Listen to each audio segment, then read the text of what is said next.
எங்கள் அப்பா வந்து சொந்த தொழில் ஒன்றும் செய்யணும்ப்பா, யார்ட்டையும் போய் கை கட்டி நின்று வேலை பார்த்துடக்கூடாது, 5 ரூபா சம்பாதிச்சாலும் நேர்மையாக. இங்கே சிவகங்கையில் புத்தகம் நான் வந்து படிக்கிறதுக்கு புத்தகம் தேடி வாங்கும்போது எதுவுமே இல்லை, புத்தக கடையில். அப்போ அந்த பஸ் ஸ்டாண்டில் அந்த மாடியில் ஒரு புத்தக கடை இருந்துச்சு, அரும்பு புத்தக நிலையம்னு ஒன்று இருந்துச்சு. அது சின்ன மருது சகோதரர்கள் இருக்கும் பொழுது வெல்ஸ் துறைன்றவர் வந்து இங்கே சுற்றுலாவுக்கு வந்ததாகவும், அவர் இங்கே வந்து பார்த்துட்டு இங்கே ஆரஞ்சு பல மரங்கள் நிறையா இருந்ததாகவும்,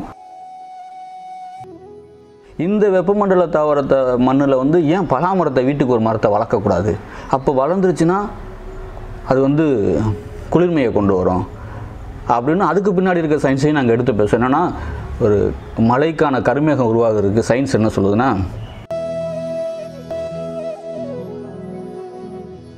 இப்போ கண்டு கொடுத்தோன்னா இலவசமாக கொடுத்தோன்னா என்ன, அதுக்கு மதிப்பில்லாமல் போயிட்டது, வாங்கி வச்சுட்டாங்க, யாரும் பெரும்பான்மையாக வைக்கலை. அப்போ நாங்கள் அந்த இவ்வளோ கடினப்பட்டு அவ்வளோ ஆசையோடு அவ்வளோ கற்பனையோடு இப்படி வந்துடும், இப்படி ஊரை பார்த்துடலாம் அப்படின்ற ஒரு ஆசையோடு ஒவ்வொரு கண்டும் கொடுத்தோம். ஆனால் அப்போ இந்த நிலம் எப்படி இருந்துச்சுன்னா, சோழவன காடுகள், 7 அடுக்குமுறை காடுகள் இருந்ததாகவும், அதுதான் இந்த பாறை நிறைஞ்ச பூமி. இந்த பாறை நிறைஞ்ச பூமிக்கு அந்த சிவகங்கையில் கூட எல்லா ஊர்ணிகளையும் மரக்கன்று நடுறோம், பராமரிக்கிறோம். அங்கேயும் எங்களுக்கு சில சிக்கல்கள் வருது.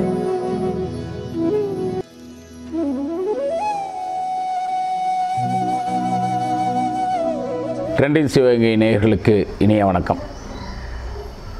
நம்ம வந்து சிவகங்கையினுடைய முக்கியமான ஆளுமைகள் அப்படின்ற இந்த பக்கத்தில் இன்றைக்கு நாம் சந்திக்க இருக்கக்கூடிய ஆளுமை பார்த்திங்கன்னா, ஒரு சிலருக்கு வந்து இயற்கை மேல் ஆர்வம் இருக்கும், இயற்கை பாதுகாப்புக்காக நிறைய விஷயங்கள் செய்வாங்க. ஆனால் இயற்கையே ஆசைப்படக்கூடிய ஒரு நபர் அப்படின்னு நம்ம இவரை சொல்லலாம். சிவகங்கையில் வந்து ஒரு 10 வருடங்களுக்கு முன்பாக எனக்குள்ள ஒரு எண்ணம் இருந்தது. என்னென்னு பார்த்தீங்கன்னா, சிவகங்கையில் ஒரு இயற்கை உணவகம் ஒன்று இருந்தால் எப்படி இருக்கும் அப்படின்னு நான் யோசித்து பார்த்துருக்குறேன். அதை வந்து இந்த நபர் இன்றைக்கி நடைமுறைப்படுத்தி கொண்டிருக்கிறார். அதே மாதிரி கொரோனா காலங்களில் இவருடைய சேவை வந்து மிகப்பெரியது. என்னன்னு கேட்டிங்கன்னா, இன்னைக்கு நம்ம வீட்டை விட்டு வெளியவே வர முடியாத ஒரு காலகட்டம் இல்லையா அது. அப்படிப்பட்ட காலகட்டத்தில் இப்போ நாம் பார்க்க போகிற இந்த நபர் என்ன பண்ணாங்கன்னா, வீட்டுக்கு வீடு இவங்க போய் இவங்கள்ட்ட இருந்த புத்தகங்களை கொடுத்து படிக்க சொல்லி கொடுத்து, அது எவ்வளோ பெரிய சேவை அப்படின்னு நம்ம வந்து யோசித்து பார்த்தா தான் நம்மளால் அதை புரிந்து கொள்ளவே முடியும். அப்படிப்பட்ட ஒரு மிக சிறந்த ஆளுமை, இயற்கையை நேசிப்பவர், மனிதங்களை இன்னும் தேடிக்கொண்டிருப்பவர்னு கூட சொல்லலாம். மனிதர்களோடு வந்து இணக்கமாக தன்னை கொண்டு செலுத்தி கொண்டிருக்கக்கூடிய ஒரு நபர், மனிதத்தோடு வாழக்கூடிய ஒரு நபர். இப்படி பல விஷயங்கள் சொல்லலாம். இன்னும் சொல்லப்போனால் அழிந்து கொண்டிருக்கக்கூடிய மரங்களை காப்பாற்றுவதில் இவருடைய பங்கு மிகப்பெரியதாக இருக்கிறது. இப்படி பல வகையில் சிவகங்கையை நேசித்து கொண்டிருக்கக்கூடிய ஒரு அற்புதமான ஒரு ஆளுமை திரு முருகன் அவர்கள். வணக்கம். நிறைய இடங்களில் நான் அப்பப்போ யோசிக்கிறது உண்டு, மரங்கள் அழிஞ்சிட்டு வருது, இயற்கை அப்படின்றத வந்து இன்னும் கொஞ்சம் காலங்களில் நம்ம எப்படி பார்க்க போகிறோம்னே தெரியலையே அப்படிலாம் நான் யோசிக்கிறது உண்டு. அந்த யோசனைக்கு செயல் வடிவம் கொடுத்தது மாதிரியான ஒரு உருவமாக நான் உங்களை பார்த்தேன். ரொம்ப மகிழ்ச்சியாக இருந்தது அந்த சமயங்களில். எப்படி உங்களுக்கு இந்த எண்ணம் வந்தது? அதற்கு முன்பாக நீங்கள் என்ன பண்ணுறீங்க அப்படி எல்லாமே கொஞ்சம் அறிமுகப்படுத்திக்க. எங்கள் குடும்பத்தில் எத்தனை பேர், எப்படி நீங்கள் இங்கே சிவகங்கை என்பது எப்படி உங்களுக்கான ஒரு நகரமாக மாறியது எல்லாமே? என்னுடைய பேர் வந்து முருகன். எனக்கு சொந்த ஊர் வந்து படமாத்தூர் பக்கத்தில் இளந்தங்குடி அப்படின்ற ஒரு கிராமம். நான் சின்ன வயதுலேருந்து சிவகங்கையில் தான், அம்மாச்சி வீட்டில் தான் பிறந்து வளர்ந்து எல்லாமே இங்கே சிவகங்கையில் தான். விவசாயம் எங்கள் ஊரில் வந்து பிரதான விவசாயம் தான். ஒரு கட்டத்தில் ஒரு விவசாயம் வந்து பஞ்சமாக ஒரு 10 வருட காலங்கள் விவசாயம் இல்லாமல் போயிடுது. அப்போ பிழைக்கிறதுக்கு இது இல்லாமல் எங்கள் குடும்பம் வந்து இங்கே நகரத்துக்கு வராங்க. நகரத்து வந்து இங்கேயே அப்படியே தங்கி சிவகங்கையிலேயே வசிக்க ஆரம்பிச்சிடறோம். அப்படி தான் சிவகங்கை நகருக்குள்ள நாங்கள் வந்தோம்.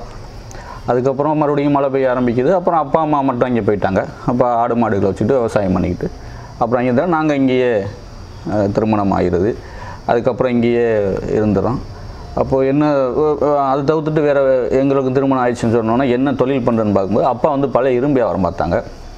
நான் 12ஆம் வகுப்பு படுத்துக்கிட்டு இருக்க காலகட்டத்திலே இந்த லீவு நாளில் எங்கள் அப்பா வந்து சொந்த தொழில் ஒன்று செய்யணும்ப்பா, யார்ட்டையும் போய் கை கட்டி நின்று வேலை பார்த்துடக்கூடாது, 5 ரூபா சம்பாதிச்சாலும் நேர்மையாக நம்ம சொந்தமாக சென்று சம்பாதிக்கணும் அப்படின்றது எங்கள் அப்பா அடிக்கடி எங்கிட்ட சொல்லிக்கிட்டே இருப்பார். அதன் அடிப்படையில் நாங்கள் வந்து இரும்பு வியாபாரம் முத கையில் எடுத்து அந்த இரும்பு வியாபாரம் பார்க்க ஆரம்பித்தோம், பழைய இரும்பு வியாபாரம். அதுலேயும் வந்து எல்லா இரும்பு வியாபாரம் பார்க்க நம்ம அதில் புதுசாக என்ன செய்யலாம் அப்படின்ட்டு எலக்ட்ரானிக் திராஸ் கொண்டு போய் வியாபாரம் பார்த்தோம். அப்போ ஏன்னா கரெக்டாக நுணுக்கமாக இவ்வளோ தான் எடை, இதுதான் காசு, இதுதான் நீங்கள் அதிகமாக கேட்டாலும் கொடுக்க மாட்டேன், குறைச்சி கேட்டாலும் கொடுக்க மாட்டேன் அப்படின்ற மாதிரி வியாபாரம் பார்த்தோம். நம்மளுக்கு வாடிக்கையாளர்கள் நிறையா பெருகினாங்க, நம்மளுக்காக காத்திருக்கக்கூடிய வாடிக்கையாளர்கள்லாம் நிறையா உருவாகினாங்க. அதிலிருந்து அப்படியே இப்போது இரும்பு கடை வச்சோம். அப்புறம் எனக்கு புத்தக வாசிப்பில் நிறையா ஆர்வங்கள் இருந்தது. நான் சென்னையில் இருக்கும் பொழுது, சென்னையில் ஒரு காலகட்டத்தில் இருந்தபோது அங்கே நான் படிப்பதற்காக நிறையா புத்தகங்கள் வாங்கி வச்சுருந்தேன். அதை வந்து இங்கே சிவகங்கையில் புத்தகம் நான் வந்து படிக்கிறதுக்கு புத்தகம் தேடி வாங்கும்போது எதுவுமே இல்லை புத்தக கடையில். அப்போ அந்த பஸ் ஸ்டாண்டில் அந்த மாடியில் ஒரு புத்தக கடை இருந்துச்சு, அரும்பு புத்தக நிலையம்னு ஒன்று இருந்துச்சு. அது மட்டும் மயில் வாகனம் ஒரு இது மட்டும் மாடியில் இருந்தது. அதுலேயும் அவர் ஒரு ஆளாக இருப்பார். ஆமாம், பெரிய கடையாக இருக்கும், அவர் மட்டும்தான் இருப்பார், புத்தகம் வாங்க ஆள் இருக்காது. அங்கே போய் தான் வாங்கிட்டு இருந்தேன். அங்கேயுமே வந்து பார்த்தீங்கன்னா எனக்கு அந்த நேரத்தில் எனக்கு வாசிக்க தகுந்த நூல், அது வந்து கொஞ்சம் வாசிப்புள்ள அடுத்த கட்டத்தில் உள்ளவங்களுக்கு வாசிக்கக்கூடிய நூலாகவே இருந்தது. அப்போ எனக்கு அந்த இதில் இல்லை, நமக்கு ஆரம்ப கட்டத்தில் இருந்தேன். அப்போ ஏன்னா ஒரு நூல் புத்தகம் விரும்பி படிக்கிறதுக்கு வாங்குறதுக்கு இடம் இல்லையே அப்படின்ற காலகட்டத்தில் இருக்கும்போது சரி நம்ம ஒரு அந்த புத்தக கடையும் நான் சென்னையிலேருந்து வந்து இங்கே இருக்கும் பொழுது இரும்பு வியாபாரம் பார்க்கும்போது அந்த கடையும் இல்லை. ஆமாம், மூடிட்டாங்க. ஆமாம், அப்போ புத்தக கடை இல்லைன்ற நிலைமை இருந்தது. அப்போ தான் நான் அந்த பழைய புத்தக கடைன்றதை இங்கே ஆரம்பித்து இரும்பு கடையும் நடந்தது, புத்தக கடையும் நடந்தது. அப்படியே இந்த சிவகங்கை நகரத்துக்குள்ளே ஒரு தொழில் வச்சுக்கிட்டு அப்படியே இந்த நகரத்துக்குள்ளே வசிக்கக்கூடிய ஒரு சூழலை உருவாக்கிட்டு அப்படியே இங்கேயே தாங்கியிருக்கேன். ஒரு விஷயம் ரொம்ப அழகாக சொன்னீங்க, நமக்குன்னு ஒரு தொழில் வேணும் அப்படின்னு சொல்லிட்டு. நேற்றைக்கு ராஜபாளையத்தில் ஒரு பயிற்சிக்காக ஒரு பள்ளிக்கு போயிருந்தேன். அந்த பள்ளிக்கு அவங்க பயிற்சிக்கு போயிருந்ததனுடைய முக்கியமான நோக்கமே தொழில் முனைவோரை உருவாக்குறது தான் அந்த பயிற்சியின் நோக்கம். அதுக்காக போயிருந்த இடத்துல நான் உங்களை குறிப்பிட்டு பேசிட்டு வந்தேன். ஏன்னா ஒரு தொழில் முனைவு அப்படின்னு நினச்சோம்னா அது என்னமோ பெரிய விஷயம் அப்படின்றது இல்லை. கண்டிப்பாக நாம் எதை செய்கிறோமோ நமக்கான தொழிலாக நேர்மையோடு எதை செய்கிறோமோ அது வந்து நிச்சயம் நமக்கான தொழிலாக மாறும், பிடிச்சு செய்கிறது நமக்கான தொழிலாக மாறும் அப்படின்றத சொன்னேன். இப்போ கிட்டத்தட்ட நீங்கள் அப்படி தான் சொன்னீங்க. சரி, இரும்பு கடையிலேருந்து பழைய புத்தகத்திலேருந்து இன்றைக்கி இருக்கக்கூடிய இயற்கை உணவகம், இது எப்படி இந்த மாற்றம்? நான் அந்த பழைய புத்தகங்கள் வச்சுருக்கும் பொழுது அந்த வாசிப்பு ஆல்ரெடி நம்மளுக்கு இருந்தது முன்கூட்டியே. அப்புறம் பழைய புத்தகங்கள் கடையை விரிவாக்கம் பண்ணும்போது மதுரையிலேருந்து நிறையா புத்தகங்கள் வாங்கி வரும்போது புத்தகங்கள் நிறையா என்கிட்ட இருக்கும்போது இப்போ கடையில் உட்காந்துருப்பேன், வாடிக்கையாளர் வர நேரம் தவிர்த்து மற்ற நேரம் சும்மா இருக்கும்போது புத்தகங்கள் நிறையா படிக்கிறதுக்கு நேரம் கிடச்சிது. நிறையா படிச்சுக்கிட்டே இருந்தால் உள்வாங்கி வச்சு எனக்குள்ள ஒரு பழக்கம் என்னென்னா ஒரு விஷயம் படித்து எனக்கு பிடிச்சிருச்சுன்னா அதை நான் உடனே செயலாக்கம் பண்ணணும், இல்லைன்னா எனக்கு மண்டையே வெடிச்சிடும். அது பிடிச்சிருச்சுன்னா செயலாக்கம் பண்ணிடணும், இல்லைன்னா அது குறைந்தபட்சமாவது உணர்ந்ததை உணர்த்திடணும் இருக்காது அப்படின்ற இதில் இருந்ததுனால நிறையா புத்தகங்கள் வாங்கி படிக்க ஆரம்பித்தோம். அப்போ தொடர்புகள் நிறையா கிடச்சிது. அப்போயே நம்ம என்ன பண்ணோம்னா அரிய புத்தகங்களை, யாருக்குமே கிடைக்காத அரிய புத்தகங்களை வந்து 2018 காலங்கள்லாம் சேகரிக்க ஆரம்பித்தோம். சேகரித்து அதுக்குன்னே ஒரு வாய்ப்புகள் கருவிகள் வாங்கி அதை வந்து பிடிஎஃபாக கன்வெர்ட் பண்ணி இலவசமாக தேடி இப்போ சித்த மருத்துவம், ஆன்மீகம், இந்த மாதிரி பழைய அரிய நூல்கள் நம்மளுடைய மரபுலேருந்து என்னென்னா நம்மளாம் கிடைக்காமல் இருக்கோ அதை ஃபுல்லாக எடுத்துகிட்டு வந்து அது ஒரு ப்ராசஸாகவே பண்ணிக்கிட்டு இருந்தோம். அது ஒரு அடுத்த வட்டத்துக்குள்ளே கூட்டி போச்சு, இன்னும் ஒரு நெருங்கி பெரிய ஒரு வட்டத்தை கூட்டி போச்சு. அப்படி பழகும் பொழுது ஒவ்வொருத்தருந்தும் ஒவ்வொரு கருத்துகள், நல்ல கருத்துக்களை உள்வாங்கிக்கிட்டோம். அப்படியே பயணிச்சுக்கிட்டே இருக்கும் பொழுது நண்பர் கதிர்வேல்னு இங்கே சிவகங்கையில் இருக்காப்புல, அவர் வந்து ஒரு நாள் நானும் அவர் நெருங்கிய நண்பர், ஒரு நாள் பேசிக்கிட்டு இருக்கோம். நாங்கள் 2 பேரும் ஒத்த கருத்து உள்ளவங்க. அப்போ பேசிக்கிட்டு இருக்கும்போது சொல்கிறாரு, அண்ணே நான் வந்து யூடியூப்பில் வந்து இந்த செந்தமிழன் அப்படின்ற ஒருத்தருடைய காணொலி பார்த்தேன், நல்லா இருக்குது அவர் பேசுகிறது, கிட்டத்தட்ட நம்ம செயலாக்கம் பண்ண நினச்சிக்கிட்டு இருக்கக்கூடிய கருத்துக்களை அவர் பேசுகிறாரு, நீங்கள் ஓய்வாக இருக்கும்போது அந்த காணொலியை பாருங்கள் அப்படின்னு சொல்கிறாங்க. அந்த கட்டத்தில் தான் என்னுடைய ஆசான் ராஜபாபு ஐயான்றவரும் எங்களோட தொடர்பில் இருக்கார். ஆசான்னா எந்த பக்கம்? ஆசான்னா எங்களுடைய எனக்கான வாழ்வியல் எல்லாத்தையும் கற்றுக் கொடுக்குறவர். நான் மேம்படணும், என்னை மாதிரி மனிதர்கள் நிறையா உருவாகணும், அதாவது தான் மட்டும் வளராமல் தன்னை போன்று சுற்றி இருக்கவங்க வளரணும்னு நினைக்கக்கூடிய அந்த எண்ணங்களை எங்களுக்குள்ள வைக்கிறோம். நாங்களும் இப்போ அப்படி தான் பண்ணியிருக்கோம். அதனால் எங்களை ஆசான் அவரும் எங்களோட வழிகாட்டுதலில் இருக்கார். அப்போ செந்தமிழன் அண்ணனோட கருத்துக்களை யூடியூப்பில் பார்க்குறோம், அந்த வலையொலியில் பார்த்துட்டு அந்த கருத்துக்கள் பிடிச்சிருது. ஆல்ரெடி நாங்கள் வந்து ஒரு கற்பனையில் இது இப்படிலாம் இருக்கணும், சிவகங்கை இப்படி இருந்துச்சு, இப்படிலாம் இருக்கணும்னு ஒரு இதில் இருந்துக்கிட்டு இருக்கும்போது புத்தகங்கள் படித்து, ஏன்னா சிவகங்கை பற்றின அந்த பழைய புத்தகங்களை படிக்கும் பொழுது எங்களுக்கு அந்த போர் வீரம் அதை தவிர்த்துட்டு இந்த நிலம் எப்படி இருந்துச்சு இந்த தகவல்கள் எனக்கு அந்த இயல்பாக கிடைக்கிது. அருமை. எல்லோரும் இந்த ஊர் வந்து இப்போ வீரத்துக்கு பேர் போனது, அத்தனை மன்னர்கள் இருந்தாங்க, அப்படி தான் நம்ம பேசி பழக்கப்பட்டுட்டோம். அதுதான் நிறையா படிச்சிருக்கோம். ஆனால் அதை தான் தேடி போகிறோம், எது கேட்குறோமோ அதை தானே தேடி போவோம். ஆனால் எங்களுக்கு வித்தியாசமாக ஒரு நம்ம ஐயா உடனே ஞாபகத்துக்குள்ள நம்ம சோழபுரத்தோட பள்ளிக்கூடம் இருக்கே, சுத்தானந்த பாரதியார் ஐயாவுடைய நூல்கள் வந்து ஒரு நூல் படிக்கிறோம். அதில் வந்து புதுக்கோட்டை மாவட்டத்துக்குன்னே தனியாக போட்டிருக்காரு. புதுக்கோட்டையை வந்து அவ்வளவு அழகாக வர்ணிச்சிருக்காரு. அப்போ வந்து புதுக்கோட்டை, ராமநாதபுரம், சிவகங்கை இந்த நிலப்பரப்பு எல்லாமே கிட்டத்தட்ட ஒன்றா தான் இருந்தது. அப்போ சிவகங்கையும் சொல்ல வரும்பொழுது சிவகங்கை அவ்வளோ அழகாக வர்ணிச்சிருந்தார். அப்போ அதெல்லாம் எங்கே அந்த வளமுறை எங்கே போச்சு, காணாமல் போச்சு, இன்றைக்கி ஏன் இப்படி வறட்சியான பூமின்னு இதை சொல்கிறாங்க அப்படின்னு போடுறோம். அப்போ வந்து வரலாற்று நூல்லையும் ஒரு தகவல் இருக்கதா சொல்கிறாங்க, அதையும் படிக்கிறேன். ஆனால் சின்ன மருது சகோதரர்கள் இருக்கும் பொழுது வெல்ஸ்துறைன்றவர் வந்து இங்கே சுற்றுலாவுக்கு வந்ததாகவும், அவர் இங்கே வந்து பார்த்துட்டு இங்கே ஆரஞ்சு பல மரங்கள் நிறையா இருந்ததாகவும், இந்த நிலமெங்கும் அந்த பழத்தினுடைய சுவை வந்து ரொம்ப அதீதமாக நல்லா இருந்தது. அப்படிப்பட்ட சுவை நானும் பல நாடுகளுக்கு போயிருக்கேன், அந்த சுவையை நான் வேற எங்கேயும் சாப்பிட்டதில்லைன்னு வியந்து அவருடைய டைரியில் குறிப்பிட்டு எழுதியிருக்கிறதாகவும் ஒரு தகவல் இருந்தது. அதை படித்தோன்னா நம்மளுக்கு செந்தமிழனுடைய கருத்துக்களை பார்த்தோம். அவர் கொஞ்சம் அறிவியலோடு சேர்த்து பேசியிருந்தார். என்னென்னு பார்க்கும்போது அந்த மரத்துக்கு பின்னாடி, இந்த ஆரஞ்சு மரத்துக்கு பின்னாடி ஒரு சயின்ஸ் இருக்குன்றதை பார்த்தோம். அந்த விர்ச்சுவல் வாட்டர்னு சொல்லுவாங்களா, மறைமுக நீர் அப்படின்னு. ஒரு ஆரஞ்சு பழத்துக்குள்ளே வந்து அது பூத்து அது மலர்ந்து காயாகி கனி ஆகிறதுக்கு வந்து ஒரு பழத்துக்கு 50 லிட்டர் தண்ணி தேவைப்படுதுன்றாங்க. ஒரு பழத்துக்குள்ள நம்ம சொல்லலை, சயின்ஸே சொல்லுது. மறைநீர் விர்ச்சுவல் வாட்டர் அப்படின்றாங்க. அப்போது ஒரு பழத்துக்கு 50 லிட்டர் தண்ணி தேவைப்படுதுன்னா அவர் என்ன சொல்கிறாரு, இந்த நிலமெங்கும் ஆரஞ்சு பழம் மரம் இருந்தது, பூத்து குலுங்குச்சு அப்படின்றார். அப்போ எத்தனை 1000 லிட்டர் தண்ணி இந்த மரத்துக்கு தேவைப்பட்டிருக்கும், அப்போ இந்த நிலத்தில் எவ்வளவு தண்ணி இருந்திருக்கும் அப்படின்னு நாங்கள் இதெல்லாம் யோசிச்சுக்கிட்டே இருக்கும்போது செந்தமிழன்னா நீர் நிறை அப்படின்ற ஒரு தலைப்பில் ஒரு புத்தகம் வெளியிடுறாரு. அதை பற்றி பேசியிருக்காரு. அதில் போய் பார்த்தா அதில் என்ன விஷயம் வேணுமோ அதில் ராமநாதபுரத்தை பற்றி பேசுகிறாரு. கிட்டத்தட்ட ராமநாதபுரம் சிவகங்கையில் ஒன்று தானே.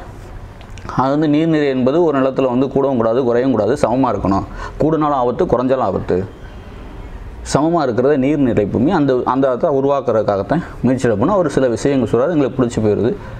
அதை உடனே நான் சொன்னல, ஒரு படிச்சுட்டா உனக்கு கேட்டால் உடனே செயலாக்கம் பண்ணணும்னு. அப்போ நானும் நண்பர் கதிர்வலும் பேசுகிறோம், நம்ம இப்படி பண்ணலாம். எப்படின்னா நம்ம மறுபடியும் ஆரஞ்சு பழ மரத்தை இங்கே கொண்டு வர முடியாது. கிட்டத்தட்ட பலாமரம் வந்து ஒரு குளிர் விரும்பி தாவரம், வேப்பமரம் வந்து வெப்பமண்டல தாவரம். பலாமரம் இங்கே குளிர்ச்சியாக இருக்கும், அங்கே வந்து விரும்பி வளரக்கூடிய பலாமரம். இந்த வெப்பமண்டல தாவரத்தை மண்ணில் வந்து ஏன் பலாமரத்தை வீட்டுக்கு ஒரு மரத்தை வளர்க்கக்கூடாது? அப்போ வளர்ந்துருச்சுன்னா அது வந்து குளிர்மையை கொண்டு வரும் அப்படின்னு அதுக்கு பின்னாடி இருக்க சயின்ஸையும் நாங்கள் எடுத்து பேசுவோம். என்னென்னா ஒரு மழைக்கான கருமேகம் உருவாகிறதுக்கு சயின்ஸ் என்ன சொல்லுதுன்னா, ஒரு அளவு வெப்பமும் போகக்கூடாது, வேகமாக வெப்பம் மட்டும் மேலே போச்சுன்னா சித்திரை வைகாசி மாதிரி அது வந்து வெயில் அடிக்கும். கீழேருந்து குளிர்ச்சி மட்டும் போகக்கூடாது, குளிர்ச்சி போகணுன்னா மார்கழி இதே மாதிரி அது வந்து பனி குளுமையாக இருக்கும். அப்போ வெயில் அடிக்கும், பனியாக இருக்கும், மழை பெய்யாது. அப்போ மழைக்கு என்ன வேணும் அப்படின்னா 50% குளிர்ச்சியும் 50% வெப்பமும் மேலே போனாதான் அந்த மழைக்கான கருமேகத்துக்கான கரு உண்டாகும். அது எங்கேருந்து வரும்? அதை வந்து இணைச்சி கரெக்டாக 50% மேலே எழுப்பி விடுறது யார் அப்படின்னா, ஒரு மரம் படர்ந்து விரிந்து வளர்ந்து தனக்கு கீழே பல்லுயிர்களை எது அரவணைக்குதோ அந்த மரம் தான் அந்த வேலையை செய்யும். ஒரு எறும்பு இருக்கும், ஒரு பாம்பு இருக்கும், ஒரு தவக்காலம் இருக்கும், அது மனுஷன் இருப்பேன், எல்லாரும் பல்லுயிர்னாவே மனிதர்களுக்கு தான் நடக்கும். அப்போ அந்த எல்லாம் ஒரு இடத்துல கூடும்போது அவங்க விடக்கூடிய மூச்சு காற்று குளிர்ச்சியாக ஆல்ரெடி பலாமரத்து கீழே இருக்குன்னு வச்சுங்களேன், அந்த பலாமரம் குளிர்ச்சியான காற்று போகும்போது இந்த உயிரினங்கள் விடக்கூடிய வெப்ப காற்று அந்த குளிர்ச்சியும் வெப்பத்தையும் சமப்படுத்தி சரிசமமாக அனுப்பி கருமேகத்துக்கான அந்த மழைக்கான அந்த கருமேகத்தை உருவாக்கக்கூடிய சூழலை உருவாக்குதுன்னு சொல்லுது. அப்போ யோசிச்சு அப்போ பலாமரத்தை நம்ம கொடுத்து வீடு வளர்த்து வீட்டுக்கு ஒரு பலாமரம் இருந்து அவர் கற்பனை பண்ணிப்பார், வீட்டுக்கு ஒரு பலாமரம் இருக்குது, அப்படியே குளிர்ச்சியான பிரதேசம் மாதிரி. அப்படியே இப்போ பலாமரம் எப்பயுமே பசுமையாக இருக்கும், குளிர்ச்சியும் நல்லா குளிர்ச்சியாகவும் இருக்கும், பார்க்க கண்ணுக்கு நல்லா அழகாகவும் பச்சை பச்சைன்னு இலையோட இருக்கும். ஆச்சுன்னா பொருளாதாரமும் ஆகிப்போச்சு. ஏன்னா ஒரு மரம் குறைஞ்சபட்சம் சொல்லுவோமே ஒரு 20 பழம் காய்க்குன்னு வச்சுங்க ஒரு வீட்டுக்கு. நம்ம எத்தனை பழம் சாப்பிடும், வீட்டுக்கு வீடு இருக்க அடுத்த வீட்டுக்கு கொண்டு கொடுக்க முடியாது, அவன் வீட்டில் ஆல்ரெடி பாறை இருக்கும், வாங்க மாட்டாங்க. அப்போ ஒரு 5 பழம் சாப்பிடணும்னு வச்சுங்களேன், மீதம் 10 பழம் 15 பழம் வீட்டில் இருக்கும். இப்போ என் வீட்டில் 10 பழம் இருக்குது, ஒரு தெருவில் 10 வீடு இருக்குது, ஒரு 100 பழம் ஆயிடுச்சா ஒரு தெருவுக்கு. அப்போ அது ஒரு வணிகமாகிறது.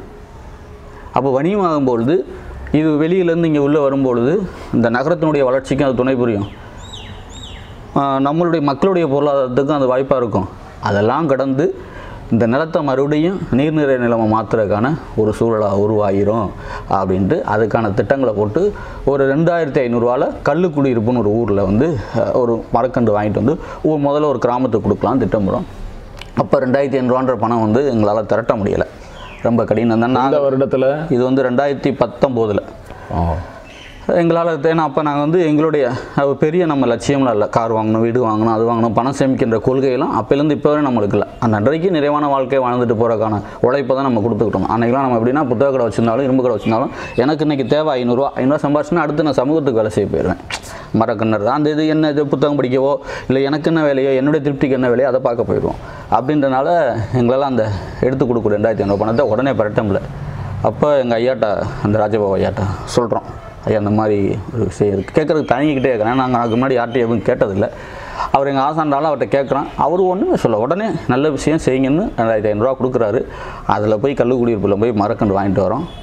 அப்போது ஒரு சகாயம் ஒரு அண்ணன் இருக்காங்க, அவங்க வந்து வண்டி கொடுத்தாங்க இலவசமாக, போய் வாங்கிட்டு வரோம். அந்த வாகனத்தில் ஏற்றி கொண்டு வந்து கீழப்பூங்குடின்ற ஊரில் அந்த மரக்கன்றுகளை வீடு வீடுக்காக போய் பேசி இதை பொங்க நம்மகிட்ட பேசுனதை அங்கே சொல்கிறோம், ஒவ்வொரு வீட்லேயும் சொல்கிறோம், ஒவ்வொரு ஆள்கிட்டையும் சொல்கிறோம், பேசி ஒரு வீடாக கொடுத்துட்டு வரோம்.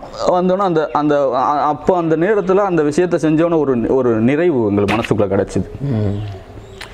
ஆஹா இன்னமும் நம்ம வேலை செய்ய வேண்டிய தலை நிறைய இருக்குன்றது அந்த நிகழ்வுக்கு அப்புறம் அது எங்களை ஆட்டோமேட்டிக்காகவே அது கூட்டி போச்சு. அடுத்த கடத்துக்கு நீ என்ன செய்யணும், நீ என்ன தவறு பண்ணுறன்றதை எங்களுக்கு அந்த அந்த இயற்கையை எங்களுக்கு புரிய வச்சுது. அப்போ என்னென்னா அப்படியே போனோம். அப்போ அந்த கண்டு கொடுத்தோன்னா இலவசமாக கொடுத்தோன்னா என்ன அதுக்கு மதிப்பு இல்லாமல் போயிட்டது, வாங்கி வச்சுட்டாங்க, யாரும் பெரும்பான்மையாக வைக்கலை.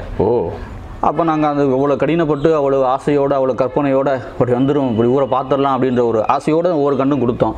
ஆனால் இங்கே அதுக்கான வாய்ப்பே இல்லைன்றப்ப அப்போ ஏன் இப்போ தவறு நடக்குன்னா மக்களுக்கான அந்த விழிப்புணர்வு இல்லை அவங்களுக்கு. அது ஏன் மன்னிக்க இடையில் உங்களை நிப்பாட்டுறதுக்கு அது ஏன் கீழப்பூங்குடியை நீங்கள் தேர்வு பண்ணீங்க? ஏன்னா நீங்கள் இருக்கிற சிவகங்கையில் இந்த பகுதியில் எதுவும் இல்லாமல் ஏன் கீழப்பூங்குடி? இல்லை நண்பர் கதிர்வேலுடைய சொந்த ஊர் அது, அதனால் அவர்னா கொஞ்சம் இணக்கமாக மக்களோட பேசலாம், அவர் தெரிஞ்ச ஒரு ஊராக இருந்துச்சுன்னா. இப்போ எங்கள் இளந்தங்குடினா அந்த அன்னைக்கு எங்கள் ஊருக்கு வந்து அவ்வளோ இணக்கமாக நான் இல்லை, நான் இங்கேயே இருந்துட்டதுனால. அவர் ஊருன்றனால அது கொஞ்சம் பெரிய கிராமம் வேறு. அந்த 2500 கிட்டத்தட்ட ஒரு 400 மரக்கண்டுகள் வாங்கிட்டு வச்சுருந்தோம். அப்போ 10 ரூபாய் என்னமோ ஒரு கண்டுக்கு 5 ரூபாய் என்னமோ தான் கொடுத்தாங்க. எங்களுக்கு சொன்னோன்னே இன்னும் நிறையா கண்டுகள் இலவசமாகவே அவங்க கொடுத்தாங்க அந்த விஷயத்த சொன்னோன்னே. அதனால் ஒரு கிராமத்தில் கம்ப்ளீட் பண்ணுறதுக்கு அந்த கிராமம் கரெக்டாக இருந்தது. யாருமே வைக்கலையா? இல்லை வச்சு ஏதாவது இருக்கு அது யாருமே வைக்கல. இப்போ 400 கண்டு கொடுத்ததில் ஒரு 3 மரம் நிற்கிது, 3 மட்டும் தான். 3 மட்டும் அது. அதனால் அது கதிர்வேலு என்னுடைய அவருடைய மாமா வச்ச மரம் தான் நிற்கிது ஒழிய. அப்புறம் முத்துப்பட்டியில் தம்பி ஒருத்தர் வச்சுருக்கா, பிரசன்னான ஒரு தம்பி வச்சுருக்கா, அவ்வளோதான் மரம், மற்றபடி இல்லை. அப்போ தான் நாங்கள் வச்சு அவன் போச்சு, பாதி பேர் வச்சு ஆடு மாடு சாப்பிட்டு வச்சுருந்தாங்க. எங்கள் கண்ணு முன்னாடியே அந்த கவரோட கருகி போய் நிறையா பார்த்தோம், அதை தான் நிறையா பார்த்தோம். சரி அப்போ என்ன பண்ணலாம் அப்படின்னா, சரி நம்மளே கடத்து, யாருக்கு இனிமேல் இலவசமாக கண்டு கொடுக்கக்கூடாது, அது வேண்டாம், யார்ட்டையும் கொடுத்து நீங்கள் வைங்கன்னு சொல்லக்கூடாது. ஏன்னா அது நம்மளுடைய கனவை நம்மளுடைய பொறுப்பை அடுத்த கூட கொடுத்துட்டு நம்ம எஸ்கேப் ஆகிடும். அருமையாக சொன்னீங்க. அதனால் நம்மளே அதை எடுத்துக்கிடுவோம், நம்மளே அதை பராமரிப்போம் அப்படின்றத நாங்கள் களத்தில் இறங்கி. நாங்கள் அப்படின்னு சொல்லி நீங்களும் கதிர்வேல் மட்டும்? அந்த நேரத்தில் நானும் கதிர்வேல் மட்டும். கீழப்பூங்குடியில் கதிர்வேலுடைய நண்பர்களும் அப்புறம் வந்து இணைஞ்சாங்க. அப்போ என்னன்னா அப்போ வந்து இங்கே சிவகங்கையில் ஒரு பணி போயிட்டு இருந்தது. அந்த கட்டத்தில் நம்ம கங்கை சுந்தரையா கூட வந்து இந்த கால்வாய்கள்லாம் தூர் வரக்கூடிய பணியும் போயிட்டு இருந்தது. ஆமாம், அப்போ அந்த பணிகளும் போயிட்டு இருந்தது. இந்த தெப்பக்குளம்லாம் தூர் வரக்கூடிய. அப்போ நாங்கள் அங்கே போய் கலந்துக்கும் போது அவர் ஐயாவும் பழக்கம் ஏற்படுறாரு. அப்போ காலப்போக்கில் ஐயாவையும் நாங்கள் மரக்கன்று நடக்கூடிய நிகழ்வுக்கெலாம் கூப்பிட்றோம், அவங்களும் வராங்க. அவர் வரும்போது எப்பவுமே சும்மா வர மாட்டார், கையில் ஒன்று ஏதாவது சாப்பிட்றது கொண்டு வருவார், இல்லைன்னா மரக்கன்றுகள் கொண்டு வருவார். அவர் வரும்போது அவர் வச்ச ஆலமரம்லாம் நீங்கள் செட்டி ஒன்றில் சில இடங்களில் மரங்களாகவே நிற்கிது, அவர் கொடுத்த மரங்கள்லாம்.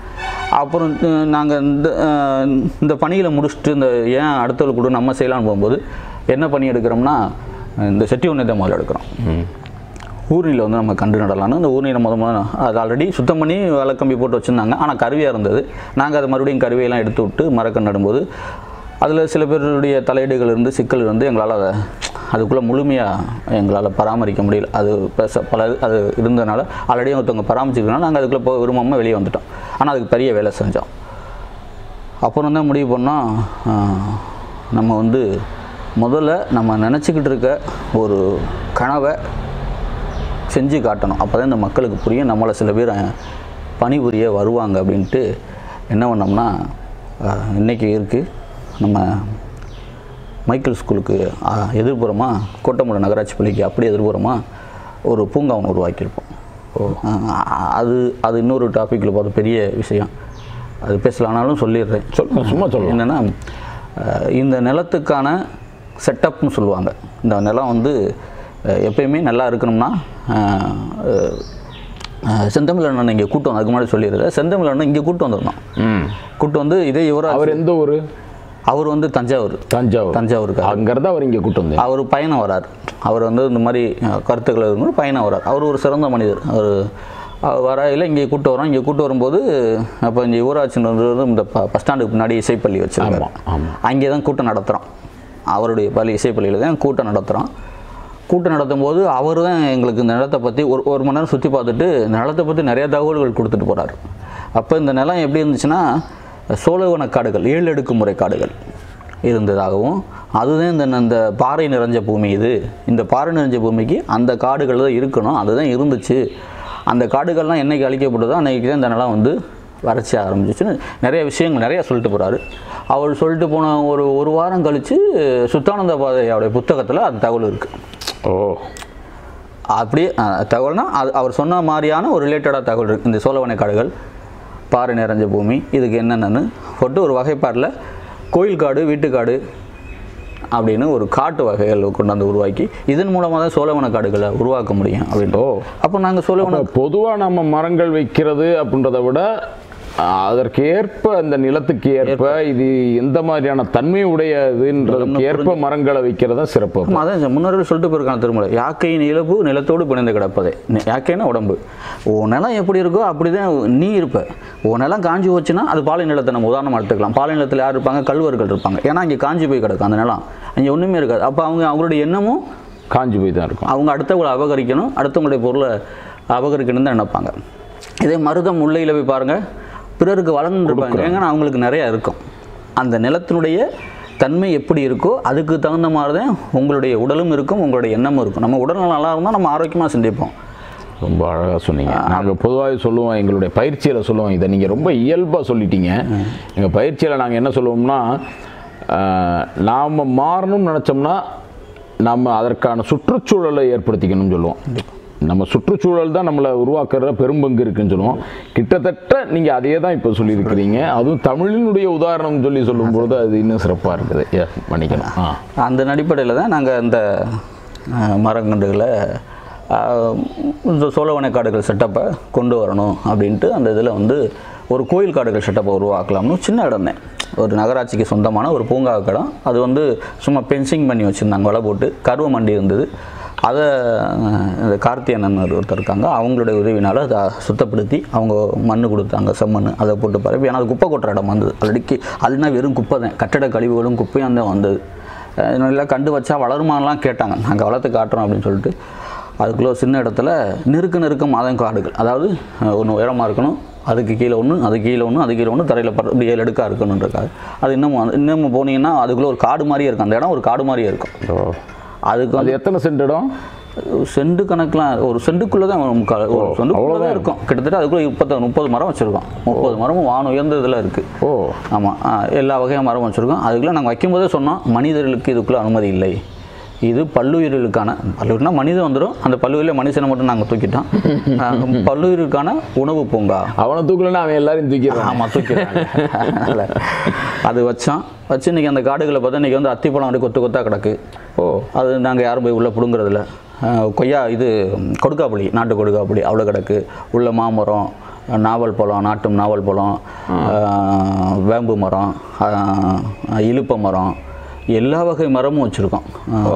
கிட்டத்தட்ட என்ன வேறு என்ன இது நொச்சி,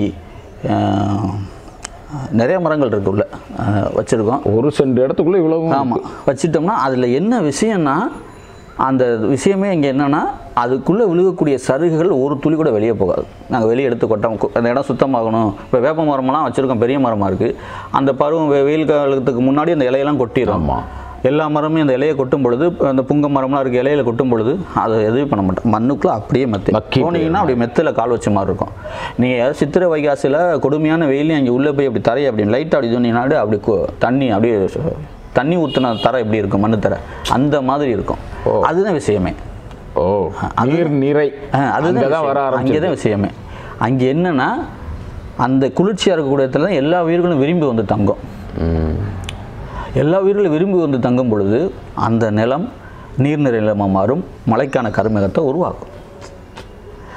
அதுக்குள்ளே பொண்ணே எறும்பு வரும். எறும்பு பிடிச்சி சாப்பிட்றதுக்கு ஒருத்தர் வருவார், அவரை பிடிச்சி சாப்பிட்றதுக்கு ஒருத்தர் வருவார், பழங்களை சாப்பிட்றதுக்கு ஒருத்தர் வருவார், அந்த பழங்களை சாப்பிட்றதுக்கு ஒருத்தர் வருவார். இப்படி பறக்கிறது, தவக்கிறது, ஒரு எல்லாமே உள்ளே வந்து நிற்கும். மனிதர்களுக்கு பாம்பு வருது பக்கத்தில், நீங்கள் அதை தொந்தரவு பண்ணாத வரையும் அது உங்களை ஒன்றும் தொந்தரவு பண்ண போகிறதில்ல. அது வருது, அதை உணவை பிடிச்சிட்டு அது வாட்டுக்கு போயிடுது. ஒரு பாம்பு கிடக்குன்னு வச்சுங்களேன், நீங்கள் பாம்பை வந்து அது உணவு உண்டுட்டு இருக்குன்னா நீங்கள் கிட்ட போனால் கூட கடிக்காது. ஏன்னா அதுக்கு தேவையான உணவை அதை எடுத்துருச்சு, அது எடுக்காது, தாக்க வராதவரை எடுக்காது. நீங்கள் மிதிச்சா கூட அது நகண்டுட்டு போயிடும், சும்மா அதை தான். அதே பாம்பை வந்து பாம்பு பார்த்துட்டு படபடப்பில் அதை போய் விரட்டி அடிக்கிறதோ மிதிக்கணும்னா தான் அது நம்மளை வந்து தாக்க வரும், அது தப்பிக்கிறதுக்கு. ஆமாம், அதனால் அது எல்லா உயிரினங்களுக்கும் அந்த இயல்பு. அதனால் அது எதுவுமே பண்ணாதுன்னு நான் குழுவில் சொல்லி அவங்களும் அதை புரிஞ்சுக்கிட்டாங்க. எங்கள் பூங்காவுக்கு அதில் எந்த விதமான தொந்தரவும் உங்கள் காடாக இருக்குது, பாம்பு வரும், பள்ளி வரும் அப்படின்னா எதுவுமே எங்களுக்கு சொல்லிக்கல. இதுவரையும் ஒரு பாம்பை நாங்கள் அதுக்குள்ளே பார்த்ததில்லைன்னா பயமுறுப்பாலும் பார்த்ததில்லை. அடுக்கு வரும், சாப்பிடும், உணவு எடுத்துகிட்டு போயிடும். நாங்களும் எதையும் விரட்டுனதில்லை, சுத்தப்படுத்தினதில்லை. நீங்கள் அந்த இந்த விஷயம் என்னென்னா, அந்த காடு எதுக்கு உருவாக்கணும்னா, இதுதான் வந்து கோயில் காடு, வீட்டு காடு, என்ன செட்டப்பில் வேணாலும் எடுத்துக்கலாம். அந்த காலத்தில் நீங்கள் பார்த்தீங்கன்னா நம்ம விவரம் தெரிஞ்ச வயசுலாம் நம்ம வீட்டை சுற்றி மரம் இருக்கும். அன்றைக்கி வந்து நம்ம சாப்பாடு தட்டு, பாத்திரங்கள்லாம் இன்றைக்கி இந்த ஒரு சிங்கு மாதிரி கட்டி கழுவுறோம்ல, அந்த இதெல்லாம் அன்றைக்கி இல்லை. வீட்டுக்கு வெளியே தான் வச்சு மரத்தடியில் கழுவுவோம். அந்த தண்ணி அந்த மரத்துக்கு போகும். அதில் சிந்திர பருக்கைகளை சாப்பிட்றதுக்கு குருவிகள் வரும். குருவிகள் வரும்பொழுது அந்த மரத்தில் தான் உட்காரும், அது எச்சத்தை போடும். அந்த எச்சத்திலிருந்து ஒரு கருவேப்பிலை செடியோ, ஒரு பப்பாளி செடியோ, என்னமோ ஒரு செடி நம்மளுக்கு முளைக்கும். ஒரு மூலிகை செடி, தூதுவளையாக இருக்கலாம், துளசியாக இருக்கலாம், நம்ம அங்கே போட்டிருக்க மாட்டோம், தக்காளியாக இருக்கலாம், கரெக்ட், ஏதோ ஒன்று வந்து நம்மளுக்கு அங்கே ஒழுகும். அப்போ அதை உணவு எடுத்துகிட்டு போகும், நம்மளுக்கு ஒரு வாய்ப்பை கொடுத்துட்டு போகும். எதுவுமே இங்கே வந்து இலவசம்ன்ற இது எதுவுமே இல்லை. நான் குருவிக்கு சும்மா உணவு போடுறேன், அது ஒன்று உங்களுக்கு கொடுக்கும், அதை நீங்கள் கவனிக்காமல் இருப்பீங்க, அவ்வளோதான். அதே பிரபஞ்சத்துடைய படைப்பு. யாருக்கு எதுவும் கொடுக்காதீங்க, இலவசம்ன்ற பேச்சை பயன்படுத்தாதீங்க. ஆல்ரெடி உங்களுக்கு ஏதாவது நீங்கள் ஒருத்தர் வந்து வாங்கியிருப்பீங்க, அதை நீங்கள் இன்னொருத்தர் கொடுக்குறீங்க, அவ்வளோதான். நீங்கள் சுயமாக ஒன்று உற்பத்தி பண்ணி நீங்கள் அதை கொடுக்க போகிறதில்ல. அப்படின்ற மாதிரியான செட்டப்பில் தான் நம்ம முன்னோர்கள் இருந்தாங்க. நீங்கள் கேரளாவில் அந்த செட்டப் இருக்கு இல்லையா, வீடு தெரியாது, கிட்ட போய் பார்த்தா தான் மரங்களுக்குள்ளே ஒரு வீடு இருக்குது தெரியும். அந்த செட்டப்பை இங்கே உருவாக்கணும் அப்படின்னு ஒரு இதில் அதை உருவாக்கி வச்சோம். அந்த நிலம் வந்து நல்லா இருந்தது, இன்னும் இருக்குது. அந்த செட்டப்பை இங்கே சிவகங்கை மாவட்டம்லாம் கொண்டு போகணும் அப்படின்னு நினச்சோம். அதற்கான சூழலாம் உருவாகலை. 2வது எங்களுக்கு தோல்வி. நாங்கள் உருவாக்கி வச்சோம், எவ்வளோ சொல்லி மக்களுக்கு புரியலை. அரசு அதிகாரிகள் வந்து எல்லாத்துக்கும் அதை கொண்டு காட்டினோம். அவங்களுடைய சிந்தனைகள், அவங்களுடைய பணிகள் வேறு மாதிரி இருக்குது. அவங்க எல்லாமே வேறு மாதிரி பார்க்கறனால சரி வேண்டாம், அதுவும் போக வேண்டாம்னு அதையும் ட்ராப் அவுட் பண்ணிவிட்டு அடுத்து என்ன செய்யலாம் அப்படின்னு சொல்லும்போது, சரி சிவகங்கைக்குள்ளே அப்போது மாவட்ட ஆட்சியர் ஜெயகாந்தன் இருந்தார். அவர் என்ன பண்ணார்னா, அந்த தூர்வாரும் பணியை தன் சொந்த அரசு நிதியில் வந்து சிசிபி வாகனம் இங்கே வாங்கி விட்டுருந்தார். அதில் வந்து சிவகங்கை ஊர்னிகள்லாம் சுத்தம் பண்ணாங்க. சரி இதை நம்ம பயன்படுத்திக்கிறோம் அப்படின்ட்டு அவர் கூட போய் எங்கள் விஷயத்தை சொன்னோன்னா, எங்கள் விஷயத்தை அவர் ரொம்ப பிடிச்சிருச்சு. அப்போ எங்களுக்கு ஒரு நிறையா என்ன உதவி வேணுமோ கேளுங்க, செய்கிறோம்னாரு. நாங்கள் பொருளாதார ரீதியாகவோ எதுவும் அவர்கிட்ட உதவி கேட்கல, அனுமதி மட்டும் கொடுங்க, நாங்கள் பண்ணிக்கிறோம் சொன்னோம். அவர் எங்களுக்கு அனுமதி மட்டும் கொடுத்தாரு, முழு பாதுகாப்போடு. நீ என்ன வேணாலும் செய் தம்பி, யாரும் உன்னை வந்து எதுவும் கேட்க மாட்டாங்க, நீ மறக்கணும் தானே வைக்க போகிறேன், நீ செய் தம்பி, எப்போ வேணாலும் எனக்கு தனிப்பட்ட முறையில் கூப்பிடுன்னு அவர் தனிப்பட்ட நம்பரே எனக்கு கொடுத்தாரு. எப்போ வேணாலும் நான் பேசலாம், முருகனோட சொல்லுங்கள் முருகன் அப்படின்னு தான் சொல்லுவார். அந்தளவுக்கு நம்ம பேரே இது பண்ணி வச்சுருந்தார். அப்போ சிவகங்கையில் கூட எல்லா ஊர்னிகளையும் மரக்கன் நடுறோம், மரக்கன் நடுறோம், பராமரிக்கிறோம். அங்கேயும் எங்களுக்கு சில சிக்கல்கள் வருதுன்னா, ஆடு மாடுகிட்ட இருந்து காப்பாற்ற முடியல. ஆடு மாட்டிருந்து காப்பாற்றுறதுக்கு மரக்கன்றுகளுக்கு வலை வச்சா வலையை பிடிங்கிட்டு போயிடுறாங்க. அதையும் மீறி இன்றைக்கி சிவகங்கையில் இருக்கிற எல்லா ஊனிகளையும் எங்களுடைய மரக்கன்றுகள் இருக்குது.